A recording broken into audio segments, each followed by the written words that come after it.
Amigos, sean bienvenidos a Jurídicas Sandra Yaya. Este día, 7 de enero del año 2026, les revelaré algo muy importante que tal vez muchas personas en la historia de Venezuela desconocen.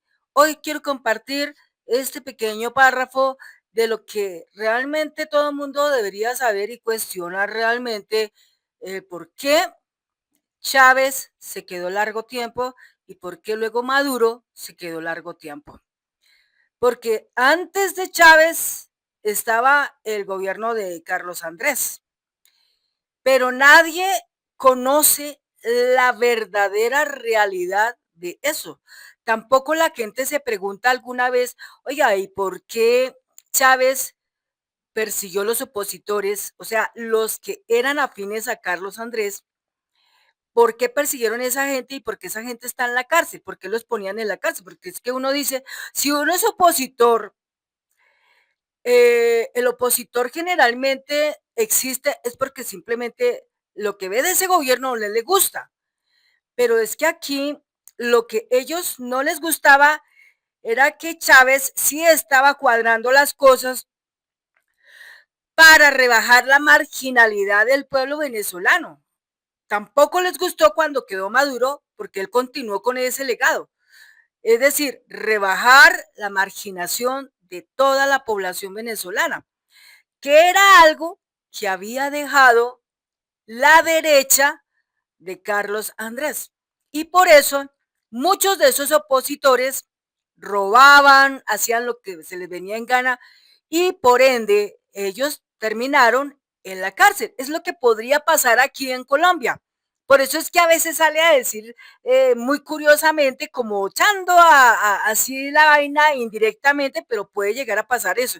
Lo que decía el Matarife, es que nos vamos a convertir en una Venezuela. Lamentablemente, ¿qué está pasando aquí? Mientras la derecha estaba, se roban el dinero, no hay salud, no hay la parte laboral, todo está patas arriba. Llega el gobierno progresista de Gustavo Petro y todo empieza a cambiar.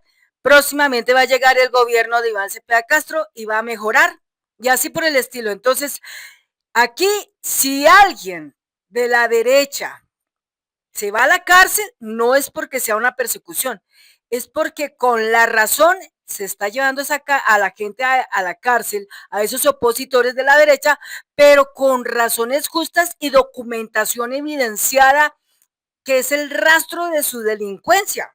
No es otra cosa. Usted robó, ¿qué tiene que hacer? Pagar cárcel. Usted constriñó, a la cárcel.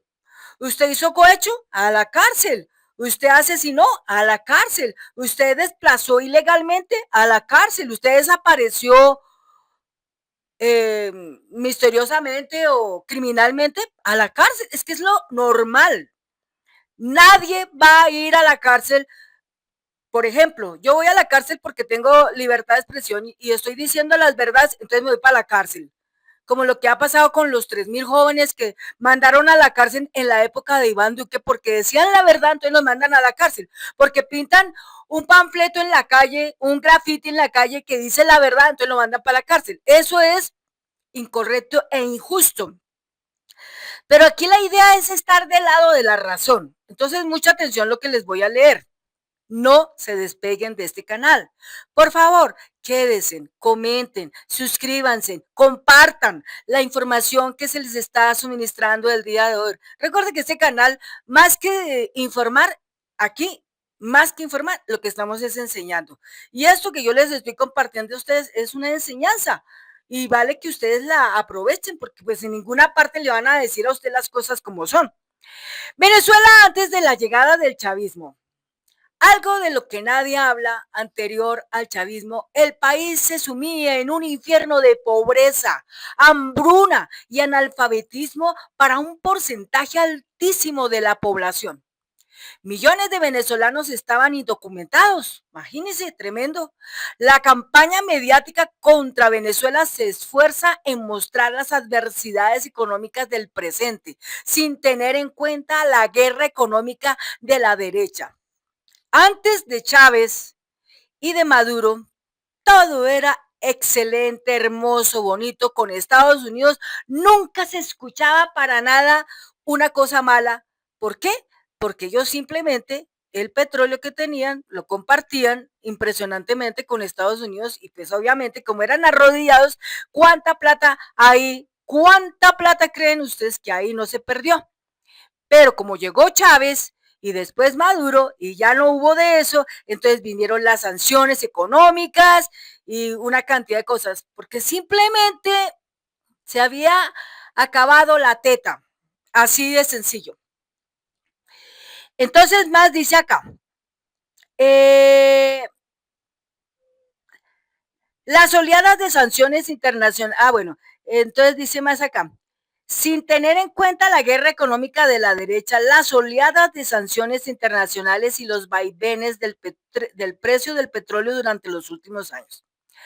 La parafernalia mediática de los grandes poderes económicos occidentales se encargaron de evitar hablar cómo vivían realmente los venezolanos antes de que la revolución bolivariana le cambiara el rostro al país y pusiera los recursos en manos de los sectores olvidados por el capitalismo rentista venezolano.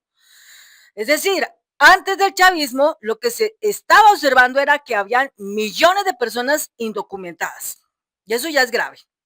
Número dos, había muchísimo analfabetismo, es decir, mucha gente era ignorante, no había manera de estudiar, no había universidad, no había nada.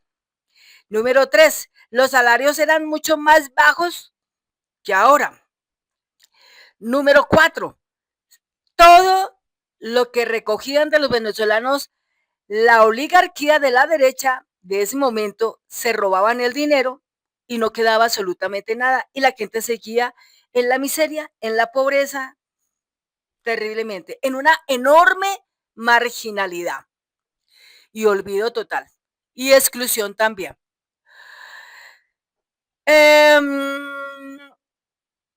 Tras casi 2 décadas de revolución son 20 años. Muchos jóvenes venezolanos de hoy solo tienen vagos recuerdos de su país sin la huella del chavismo. O sea, si nosotros le preguntáramos en este momento a los muchachos, oiga, ¿usted sabía cómo era Venezuela en esa época, antes de llegar el chavismo? No recuerdan, no saben, no pueden dar respuesta. De ahí que la campaña dirigida a ellos se centra en vender la idea de un pasado idílico, sin privaciones económicas ni racionamientos, algo completamente falso. O sea, están diciendo que en la época antes del chavismo vivían mejor. Sí, claro, vivían mejor, pero los que tenían plata, vivían mejor los de la oligarquía, así como estamos viendo actualmente a Colombia, vivían mejor ellos, pero del otro lado, la gente vivía comiendo, mejor dicho, el, el alimento que se supone es para los animales, se lo comían eran ellos. O sea, eran migajas lo que ellos estaban recibiendo. Mientras tanto, los de la oligarquía venezolana eran los que estaban repletamente llenos de dinero. Por eso es que aquí se dice algo de que hubo personas que salieron de Venezuela con los bolsillos llenos de dinero, pero ese dinero era del Estado, era dinero que ellos habían robado y después de lo que pasó tenían que salir corriendo con todo ese dinero para que no los capturaran. Por eso aquí dicen que el chavismo metió a un resto de gente de la oposición a la cárcel. Pues obviamente la gente que entró a la cárcel era porque se robaron eso. Lo mismo pasa aquí en Colombia. Si aquí en Colombia el señor Vargas Lleras y el señor Enrique Lleras se robaron una billonada de dinero en lo que era la salud, tienen que pagar en la cárcel. Si la señora María Fernanda Cabal se ha robado una cantidad de dinero en el Estado, pues tiene que ir a la cárcel.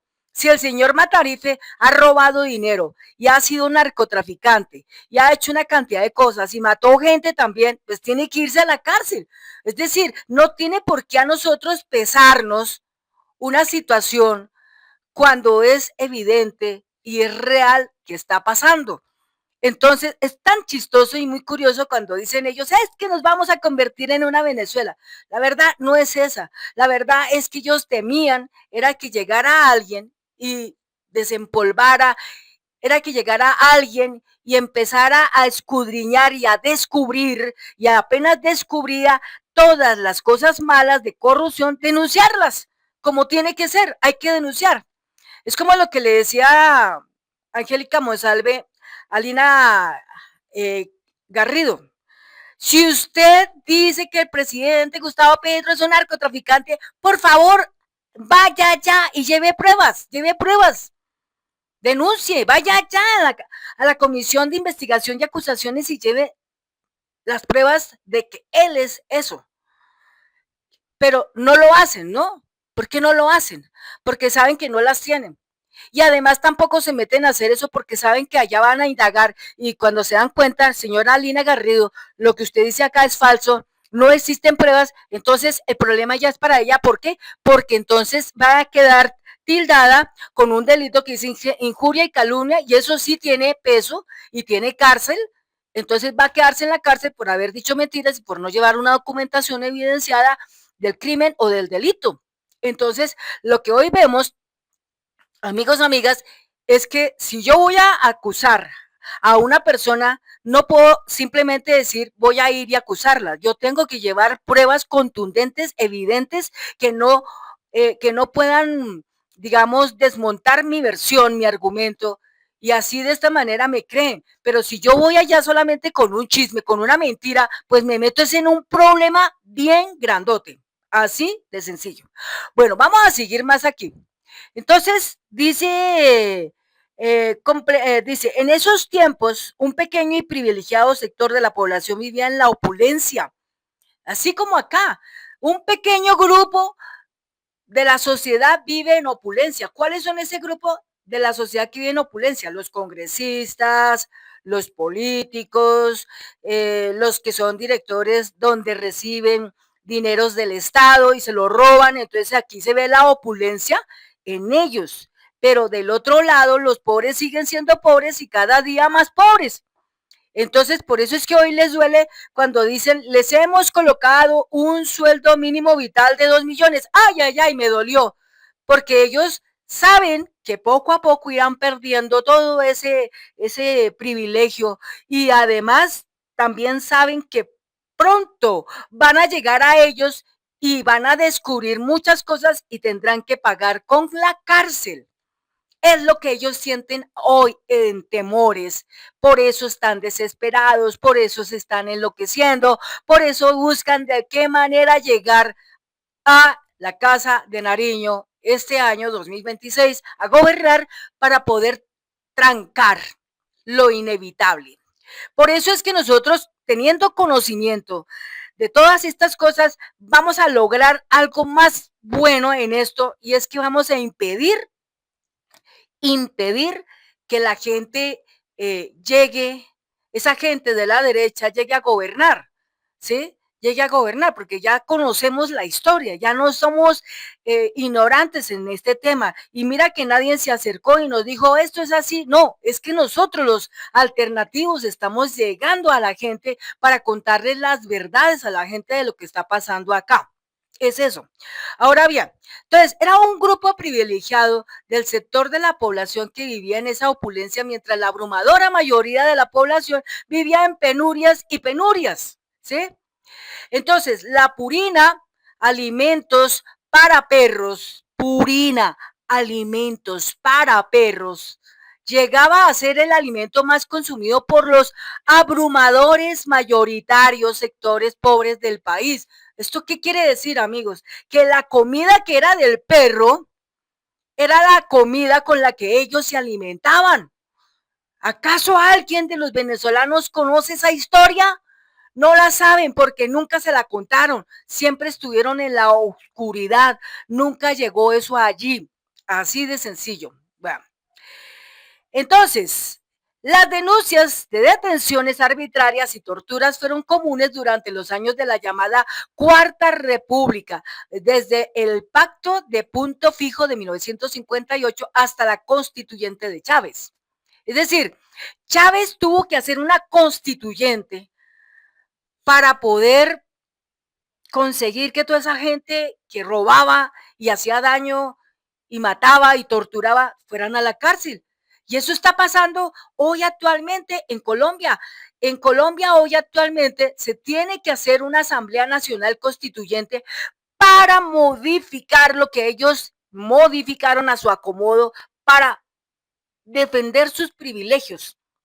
Entonces, la constituyente que van a ver aquí en Colombia es para cuadrar nuevamente a lo que era antes, es decir, eh, si usted hizo daño, va para la cárcel. Si usted está en la justicia y está vendiendo fallos, va para la cárcel. Si usted es un agente del CTI, si usted es un agente de la fiscalía y está haciendo daño, vendiendo fallos, vendiendo cosas, desapareciendo casos de narcotraficantes para poderlos beneficiar y que después no haya una historia delincuencial de ellos, va para la cárcel. ¿Sí? Si usted como militar está trabajando por debajo de cuerda, recibiendo dinero y enviando y mandando armamento a disidencias o a grupos criminales, estructuras criminales, que es un delito, va para la cárcel, ¿sí ven? Es decir, todas estas cosas son las que hay que cuadrar. Pero si todo eso no se cuadra, pues seguimos en la inmunda. Bueno, vamos a seguir aquí mirando más detalles. Bueno, aquellas graves violaciones de los derechos humanos no llevaron a denuncias en la Organización de Estados Americanos, o sea, la OEA, ni tampoco Estados Unidos declarando a Venezuela como una amenaza para su seguridad nacional. Pues, ¿qué seguridad nacional era como amenaza si prácticamente Venezuela estaba cooperando con Estados Unidos en la materia de petróleo? Hay petróleo en Venezuela, todos mis señores de Estados Unidos y no hay problema. Pero cuando llegó Chávez y después Maduro y ya no hubo eso, ahí sí hubo problemas, ahí sí hubo problemas, ¿ven? Vamos entendiendo la lógica de todo esto. ¿Cómo ha ocurrido en la etapa chavista sin que se tengan registros de este tipo de prácticas oficiales? El terrorista de origen cubano Luis Posada Carriles, conocido agente de la CIA, se incorporó en Venezuela en los años 70 del siglo pasado a la extinta Dirección de los Servicios de Inteligencia y Prevención, DICIP, y se dirigió a varias torturas. Los medios gráficos opositores eran permanentemente víctimas de censuras, atentadas y detenciones. O sea, en esa época, mientras ellos estaban, los que eran opositores, o sea, los de la izquierda, eran los que sufrían las torturas, víctimas de la censura y detenciones. ¿Sí? Pero posteriormente, cuando llega Chávez y todo se descubre y todo se va a mostrar, entonces fue lo contrario. Es decir, los opositores de la derecha son los que terminan pagando cárcel. Y eso es lo que se ha visto. Entonces, el que esté hoy en la cárcel y sea opositor de la derecha en Venezuela no está ahí porque sí, no está ahí porque simplemente les dieron la gana de mandarlo a la cárcel. No, señores, está ahí porque cometió un delito. O sea, más que la política, fue un acto de justicia. Entonces, esto es lo que trata de enredar en la mente del colectivo la oposición de la derecha de Colombia a nosotros los colombianos y las colombianas. Entonces es lo que nosotros no tenemos que permitir que se nos meta esa cosa en la cabeza. Por eso es importante leer, amigos, por eso es importante la historia. Bueno, entonces vamos más aquí. La gran deuda externa contraída por el país en esos tiempos y la aplicación de las recetas de austeridad impuestas por el Fondo Monetario Internacional, llevadas en 1989 a la subida desorbitada de los precios que acompañaba de la bajada de los salarios, hizo que el pueblo venezolano no pudiera acceder a los pocos productos básicos llegaban al país. Las personas salieron a la calle a manifestarse y fueron reprimidas por el gobierno de Carlos Andrés Pérez. Fueron reprimidas por el gobierno de Carlos Andrés Pérez, lo que fue llamado como el Caracazo. ¿Sí? El saldo de la brutal maniobra se calcula en más de 3.500 muertos. El 55.6% de los venezolanos eran pobres en 1997. Durante el gobierno de Rafael Caldera, de acuerdo con cifras del Instituto Nacional de Estadísticas INE, perdón, sí, INE, Nacional de Estadística de ellos, el 25.5% vivía en situación de pobreza extrema. En 1998 había 18 médicos por cada 10.000 habitantes en Venezuela, 18 médicos por cada 10.000 habitantes en Venezuela. Y una salud de calidad era lujo, o sea, como aquí en Colombia. ¿Sí? En 1999 Venezuela tenía más de 1,5 millones de analfabetas, o sea, Venezuela era un país supremamente analfabeta porque no tenía eso. Antes de 1999, solo podían acceder a la educación superior unos 700,000 jóvenes. La inversión social con respecto al PIB era de un 11.3% en 1998. Tener una casa propia y en condiciones dignas era un lujo de la clase media y clase media alta de Venezuela. Es lo mismo que está pasando aquí en Colombia. Hoy tener una casa es un lujo porque los pobres no pueden tener casa. ¿Pero por qué? Porque simplemente su salario es supremamente bajo que no alcanza ni para comprarse una sopita de fideos, tremendo. Ni siquiera para comprar una libra de carne, terrible. O para comprar una libra de café, bárbaro. Entonces, por esa razón, amigos, amigas, es que este día, en este escenario, Jurídica Sandra de Allá, este momento es una clase que se les está brindando a ustedes de manera gratuita, es una clase donde se está haciendo enorme pedagogía, es una clase donde usted o cualquier otro debe de aprender esta historia con un propósito. Cuando usted vaya a votar, mañana se acaban las inscripciones de las cédulas, mañana 8 de enero. Cuando usted vaya a votar, amigo, recuerde que al ir a votar, primero, recuerde que usted es soberano.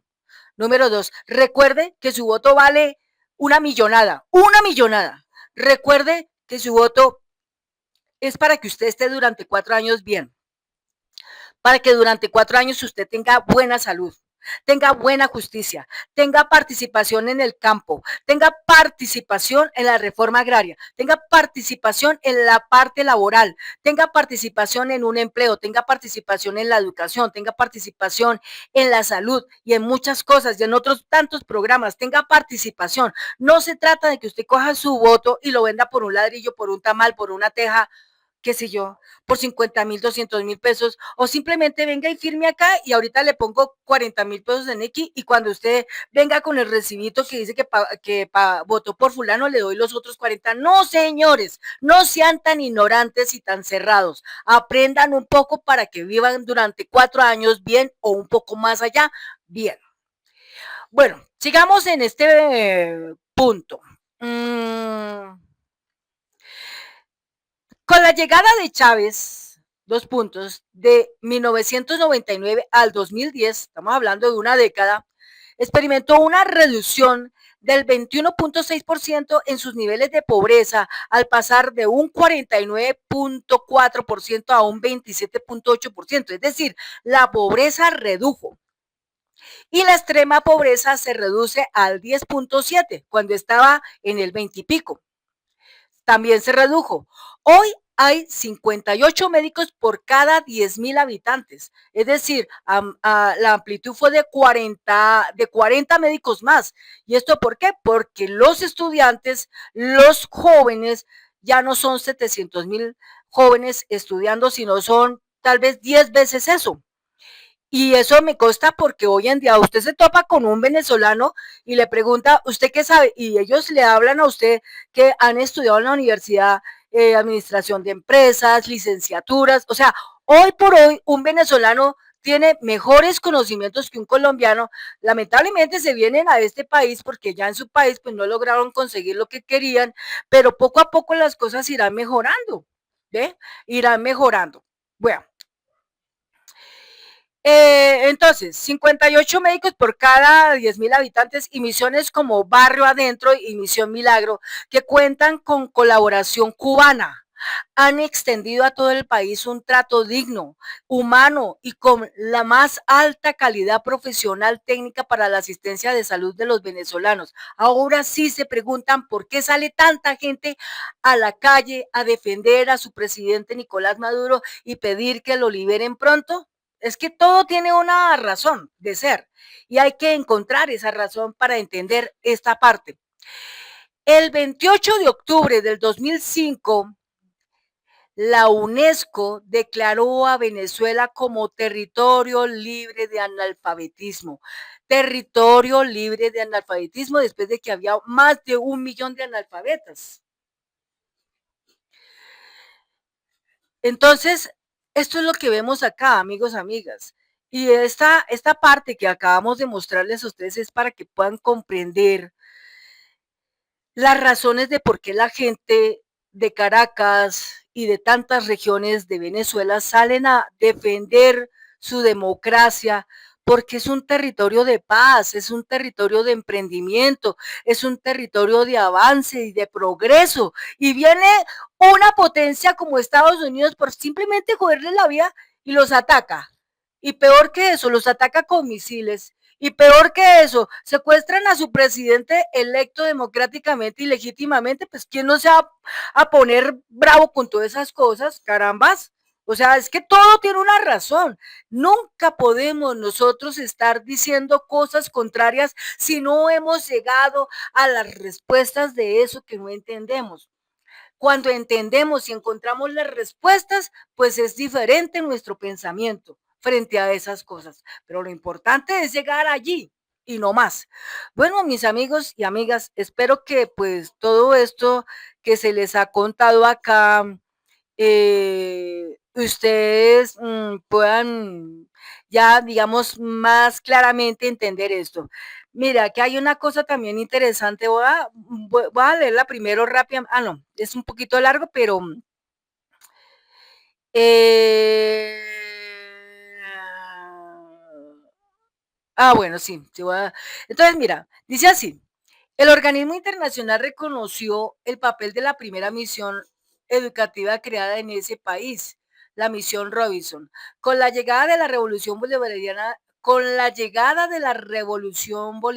la matrícula de la educación superior ascendió en más de 2 millones de estudiantes. En más de 2 millones de estudiantes, cuando solamente, ¿cuántos eran? 700,000. Hubo una marcada diferencia entre lo que fue Chávez en el poder y luego con los gobiernos de Maduro.